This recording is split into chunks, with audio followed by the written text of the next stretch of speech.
عليكم ورحمة الله وبركاته. ازيكم يا سباركس، عاملين ايه؟ انا جولان. تعرف ان في عالم كامل شغال حواليك، عالم ما بتشوفوش بس بتعيش عليه كل يوم. كل نور بينور، كل مكانة بتشتغل، كل شاشة قدامك وراها ناس، وراها قرارات، وراها مهندسين في الكواليس. النهاردة انا مش هدخلك كورس، انا هدخلك عالم هندسة القوى الكهربائية. دي مش وظيفة واحدة، دي شبكة من أدوار، كل واحد فيهم ماسك جزء من الصورة.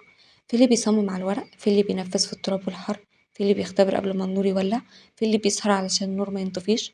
كلهم في نفس اللعبة، بس كل واحد في مكان مختلف من الملعب. لما حد بيشوف مهندس الباور غالبا بيتخيل واقف قدام لوحة كهرباء، بس في الحقيقة في ناس شغلها بيبدأ قبل ما أول سلك يتحط. في ناس شغلها ما بيخلصش حتى بعد ما المشروع يشتغل بسنين.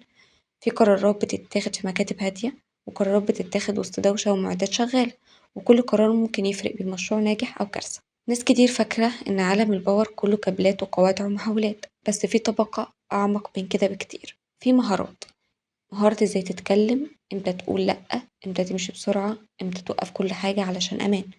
الأدوات بتجيب شغل، بس المهارات هي اللي بتصنع مهندس. جوه العالم ده في طرق كتيرة.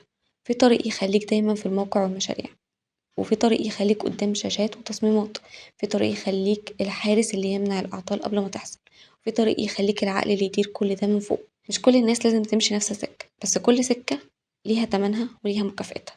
في اللي شغله بيخلص الساعة 5، وفي اللي موبايله ممكن يرن الساعة 3 الفجر علشان في مدينة كاملة مستنية قرار. في اللي بيقف تحت في الشمس، وفي اللي بيقعد في مكتب في التكييف، بس الاتنين شايلين نفس الحاجة وهي المسؤولية.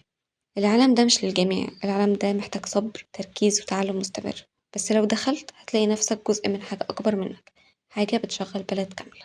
في العالم ده في أول باب أغلب الناس بتدخله، وظيفة بتشوف فيها كل حاجة، تتعلم فيها بسرعة، وتغلط فيها غلطة واحدة وتفضل فاكرها طول عمرك. الحلقة اللي جاية هنفتح الباب ده سوا. مستعد؟ متنساش لو عجبك الفيديو تعمل لايك وسبسكرايب، وتقولي في التعليقات يا ترى الباب ده ايه. وما تنساش تستنانا في الحلقة الجاية. السلام عليكم ورحمة الله وبركاته.